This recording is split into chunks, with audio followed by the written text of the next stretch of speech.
లేదు, నేను మీకు ప్రూవ్ చేసుకోవాల్సిన అవసరం అంతకంటే లేదు. అంటే చిన్నప్పుడు ఎలా ఉండేయండి పరిస్థితులు, ఏదైనా మాట్లాడదాం వీళ్ళందరితో అంటే సడన్గా నువ్వు తిరుపతి లడ్డూలు కల్తీ అయిపోతే నువ్వు ఎర్ర బట్టలు వేసుకొని ఇవన్నీ మాట్లాడుతున్నావు అంటే, నేను చెప్పండి మీరు ఇప్పుడు దాకా 219 టెంపుల్స్ 219 టెంపుల్స్ అపవిత్రం చేస్తే, మన అంతర్వేది రథాన్ని తగలబెడితే నేను వచ్చిండొచ్చు కదా. రామతీర్థంలో రామచంద్రుల వారి విగ్రహాన్ని తల నరికేస్తే నేను బయటకు వచ్చి గోల చేసి ఉండొచ్చు కదా. ఎందుకు స్టేట్మెంట్గా పరిమితం అయ్యాం?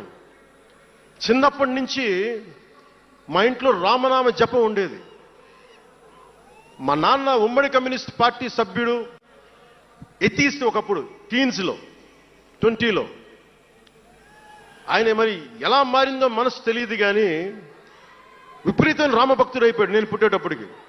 మా ఇంట్లో ఎప్పుడూ రామనామమే ఉండేది. ఆ రామనామాన్ని జపిస్తూనే నాకు జబ్బు వచ్చినా మా నాన్న రామనామం చెప్పేవాడు. అలాంటి రామనామం జపించే మాకు రాముడి విగ్రహం తల నరికేస్తే కోపం రాకూడదంటారేంటి మీరు?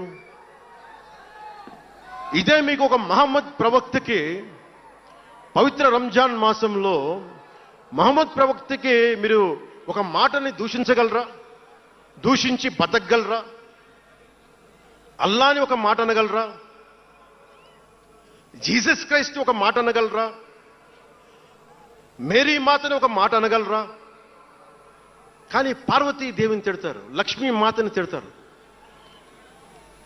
అంటే నువ్వు ఇస్లాంకి అపవిత్రం జరిగితే మాట్లాడితే సెక్యులరిజం,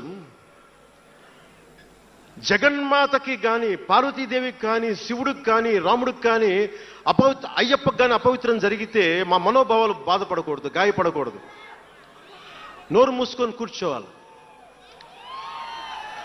ఆ జనరేషన్ పోయిందిరా బాబు, ఆ జనరేషన్ పోయింది. ఒక తప్పుని తప్పుగానే చెప్తాం. ఒక హిందువు ఒక ముస్లిం పట్ల తప్పు చేస్తే తప్పనే చెప్తాం. ఓల్డ్ సిటీలో ఉండే ఒక నాయకుడు 15 నిమిషాలు కళ్ళు మూసుకోండి, పోలీసుల్ని మేము హిందువులకి ఏంటో మేము చూపిస్తామంటే అది తప్పు పట్టకూడదంటే ఎట్లా? అది మతోన్మాదమా? ఏం మాట్లాడుతున్నారు మీరు? బతుకమ్మ బతుకమ్మ బతుకమ్మ అని చెప్పి బతుకమ్మ పాటని మీరు వెటకారం చేసి ఓల్డ్ సిటీ నాయకుడు మాట్లాడితే దాన్ని డిఫెండ్ చేసుకోవటం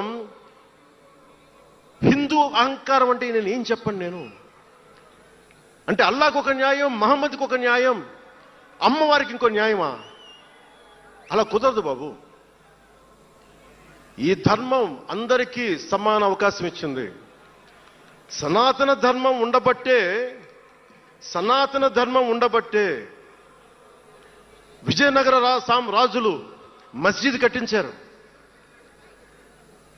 సనాతన ధర్మం కాబట్టే బంగ్లాదేశ్ని హిందువుల రక్తంతో తడిపి బంగ్లాదేశ్కి విముక్తి కలిగించాం. ఈ చరిత్ర తెలుసుకుంటే కదా. దేశ విభజన జరిగింది. మీరు ఎంతమందికి తెలుసు దేశ విభజన కష్టాలు? మీరు సినిమాలు అరుస్తారు, అక్కడ తాగిపోయారు మీరు. నేను అక్కడ తాగలా. నేను అమితాబ్కి ఫ్యాన్ని, నేను చిరంజీవి గారికి ఫ్యాన్ని, కానీ దేశానికి అంతకంటే పెద్ద ఫ్యాన్ నేను. అంటే మీరు మనందరికీ బాబాసాహెబ్ అంబేద్కర్ గారి గురించి తెలుసు. First law minister of Bharat. ఎక్కడికి వెళ్ళినా ఆయనకి 100 అడుగులో, ఏ తెలంగాణకి వెళ్ళినా ఆంధ్రాకి వెళ్ళినా 100 అడుగులో ఇంకా పైన విగ్రహం పెట్టి మనం ఆరాధిస్తాం. మీకు ఎవరికైనా తెలుసా? అంటే సనాతన ధర్మాన్ని తిడతా ఉంటారు. మీకు ఎవరికైనా తెలుసా? పాకిస్తాన్ ఫస్ట్ లా మినిస్టర్ దళిత కమ్యూనిటీకి చెందిన జోగేంద్రనాథ్ మండల్. ఆయన పేరు ఎప్పుడైనా విన్నారా? ఎంతమంది వినుంటారు? ఆయన ఏ పరిస్థితిలో చచ్చిపోయారో తెలుసా? ఆయన నేను భారతదేశాన్ని నమ్మను, పాకిస్తాన్ని నమ్ముతాను అంటే అంబేద్కర్ గారితో సహా చాలా మంది వద్దని చెప్పినా కానీ ఆయన పాకిస్తాన్కి వెళ్ళిపోయి దాన్ని బంగ్లాదేశ్లో చాలా హిందూ జిల్లాలు కలిపేసి ఆయన దళిత కులాల నుంచి వచ్చిన వ్యక్తి. అందరూ ఆయన మాటలు నమ్మి ఆయన సమాజం హిందువులందరూ ఉండిపోతే దేశ విభజన తర్వాత జరిగిన గొడవల్లో దాదాపు ఆయన కుటుంబంలో బంధువులందరినీ ఊచకోతకొచ్చి చంపేశారు. పాకిస్తాన్ లా మినిస్టర్గా వెళ్ళిన వ్యక్తి భారతదేశానికి తిరిగి కాందీసుకుడుగా వచ్చి చనిపోయారు ఆయన. అంటే ఏం చెప్తున్నది ఇది? 10-12% ఉండే హిందువులు పాకిస్తాన్లో, 10-12% ఉండే హిందువులు ఉండే పాకిస్తాన్లో, బలూచిస్తాన్లో అంతమంది ఉండే హిందువులు ఈ రోజున 1%-2% పడిపోయారు. బంగ్లాదేశ్ గొడవల నుంచి హిందువులు పారిపోతున్నారు. మన దేశంలో అలా జరిగిందా?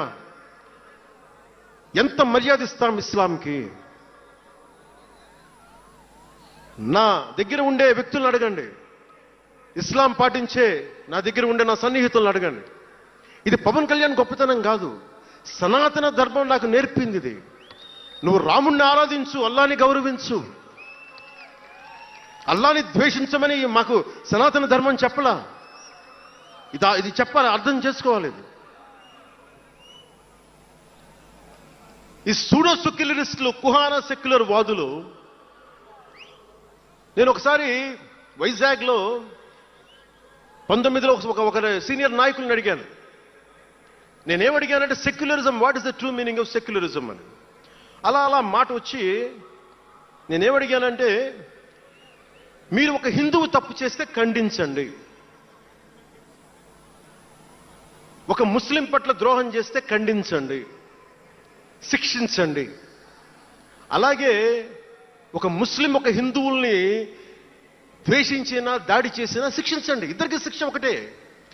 అలా కాకుండా వీళ్ళనంటే ఓట్లు పోతాయి, వీళ్ళంటే ఓట్లు పోవని ఓట్లు రాజకీయం చేస్తేనే కదా ఈ రోజున ఇంత హైందవం భగవాన్ ఎందుకు ఉందంటే దీనివల్లే, బికాస్ ఆఫ్ సూడో సెక్యులరిస్. ఈ రోజున ఇది జరుగుతుందంటే because of you pseudo secularists, because of you. మీరే కనుక secularism, if you would applied in the true spirit, there would have no need for the changes what are there today. మీరు చేశారు తప్పులు. ఆ రోజు నేను అడిగా, ఓల్డ్ సిటీలో పాత బస్తీ హైదరాబాద్లో మీరు 15 నిమిషాలు మీరు కళ్ళు మూసుకోండి పోలీసుల్ని, మేము హిందువులకి ఏంటో చూపిస్తామంటే నువ్వు ఎవరిని ఉద్దేశించి మాట్లాడుతున్నావు? హిందూ అంటే దాంట్లో పవన్ కళ్యాణ్ కూడా ఉన్నాడు. పొద్దున్న లేస్తే నేను హనీఫ్, అబ్దుల్, మొత్తం రహీం వాళ్ళతోనే ఉంటాను నేను. కానీ నేను వాళ్ళతో ఉన్నాను కదా అని చెప్పి నాకు బాధ రాదని మీరు అనుకోకండి, తప్పది. ఓ గలత్ హై భయ్యా, తప్పది. వస్తుంది బాధ.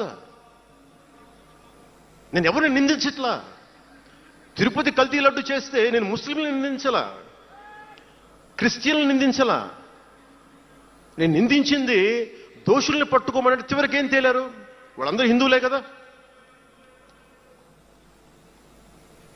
నేను మాట్లాడుతుంది ఇది. This is secularism. If there is true secularism అని నాయకులందరికీ చెప్తున్నాను, మీ అందరికీ చెప్తున్నాను. True secularism should be applied in the true spirit, not for damn convenient vote bank politics. Don't do it. Janasena is not for it. ఒక తప్పుని తప్పుగానే చెప్తాం. అంటే నేను ఎందుకు చెప్తున్నాను మీకు మాట అంటే, నారాజు గాకుర మా అన్నయ్య నజీరు అన్నయ్య ముద్దుల కన్నయ్య, మన రోజు మనకుంది మన్నయ్య అన్నామంటే డ్యాన్సులు చేశా మీ సరదా కోసం. 1 minute డప్పులతో దీంతో డ్యాన్సులు చేసి అది మీ సరదా కోసం. కానీ నా కోసం ఆ లిరిక్ రాసుకున్నా. దేనికి రాశాను? గుజరాత్లో ఆ మారణహోమం జరిగితే దానికి చాలా మంది ముస్లింలు చనిపోతే బాధతోటి నా హృదయం స్పందించి మాస్టర్జీ అని ఒక ప్రజా కవి చేత నేను రాయించాను ఆ పాట. దాన్ని ఖండించినప్పుడు నేనేమనేది ఏంటంటే, అంటే నేను అంత నిష్పక్షపాతంగా ఉంటాను. నేననేది ఏంటంటే, గోద్రా మారణ హోమం జరిగినప్పుడు ఖండించాలి, ఖండింపబడాలి. There is no second thought about it. కానీ అసలు ఎందుకు జరిగింది అని ఆలోచిస్తే, కరసేవక్స్ రామ భజన చేసుకుంటూ ట్రైన్లోకి వెళ్తే ఒక గోద్రాలో ట్రైన్ని తగలబెట్టేశారు. మరి దాని గురించి కూడా మాట్లాడాలి కదా. ఇది తప్పు, ఇది కూడా తప్పే. అలా జరిగి ఉండకుండా ఉండాల్సింది. బాధే నాకు. ఆ రోజు నేను సినిమాలో ఉన్నా కాబట్టి నారాజు కాకరని పెట్టా. అదే గనుక అలాంటి సంఘటన నుండి ఏం చేయాలి మనం? అలాంటి తప్పులు జరిగితే మొదటి తప్పు చేసిన వాడినే వెతికి వెతికి పట్టుకొని జ్యూస్ లాగా సెకండ్ వరల్డ్ వార్లో జర్మనీని ఎలాగా సౌత్ అమెరికాకి వెళ్ళినా ఎలా పట్టుకొని శిక్షించారో మొస్సాద్, అట్లాగా తప్పు ఎవడు చేయనండి, either is a Hindu or Muslim, ఎవరైతే మొదటి తప్పు చేశారో వాళ్ళని కనుక శిక్షిస్తే పర్యవసానమై ఉండవు. ఇది చాలా బలంగా ఆలోచించాలి. అంటే ఇవన్నీ ఎందుకు చెప్తున్నాను, ప్రతి ఒక్కరూ చాలా క్షుణ్ణంగా వినాలి. ఎందుకంటే భవిష్యత్తులో మీకు ఇవే పోరాటాలు. మీరు ఎమ్మెల్యేలు అయిపోయాం, మంత్రులు అయిపోయాం, అందరికీ కార్పొరేషన్ పదవులు వచ్చేసినాయి అంటే కాదు. ఇప్పుడు మనం వేసింది తొలి అడుగు మట్టుకే. నేను భారతదేశం కోసం చనిపోవడానికి సంసిద్ధంగా ఉన్నాను, గుర్తుపెట్టుకోండి. ఎందుకంటే